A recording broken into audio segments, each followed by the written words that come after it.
Hello there, it's Pastor Hughes coming to you from Word of Faith Christian Centre here in Nelson Mandela Bay. Now, there are places in Scripture that are so powerful and so deep that to recite them or read them out is the same as experiencing them. Psalm 23, as familiar as it is one of those places. Psalm 23 is very personal. You won't find words like we or us or they, but you will find words like me, I and you. And David wrote this psalm as an old man. It was his testimony, it was his personal experience with God. The psalm covers every aspect of life as it talks about green pastures, it talks about still waters, but also talks about deep valleys and enemies. But what should comfort us and help us is David's confidence. David says these things because he really believes them. David has actually experienced God in these ways. He's heard God's voice, he's followed God's leading, he's felt God's care. The reason these words have a real beauty and significance is that they are solid convictions, often more real in a time of crisis. So I have no doubt that the reason for the universal appeal of this psalm to both the believer and the non-believer. These words were written 1,000 years before Jesus. David is a man after God's own heart, and that's why in verses 1 to 3, David can write about God and describe him like this. The Lord is my shepherd, I shall not be in want. He makes me lie down in green pastures. He leads me beside quiet waters. He restores my soul. He guides me in paths of righteousness for his name's sake. He is God as the good shepherd, leading the sheep to the best places. And in verses 4 and 5 of the psalm, David makes it personal.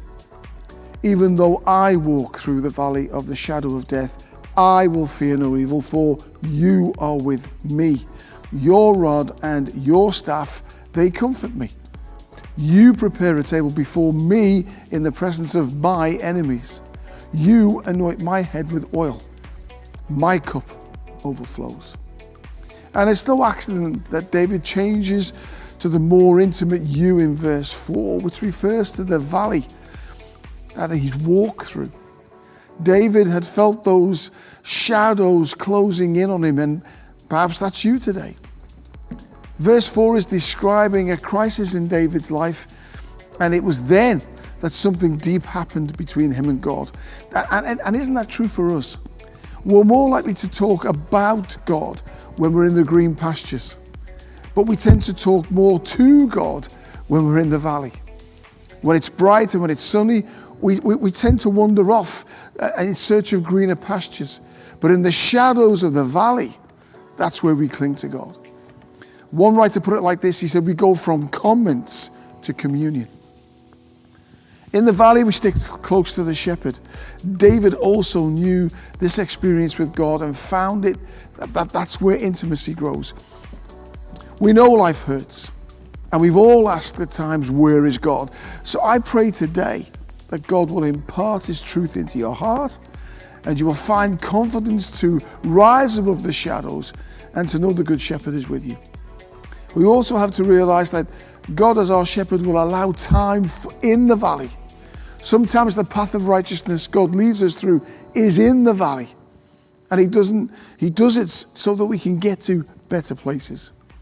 So when you're walking through the valley and it's dark and there are shadows all around, when you have sickness or when your finances are tight and you're taking another job to try and make ends meet, when you lose someone close, remember that the path of righteousness he's leading you through is the valley, and it's there for a reason that probably won't be apparent to you, but be assured that God is taking you to the best place, because every valley is a pathway to something better. I will leave you with Romans 8:28.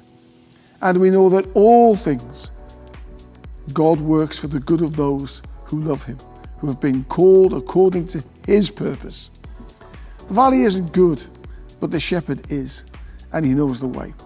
Hope that's encouraged you today. Be blessed. Enjoy the rest of your day. Bye for now.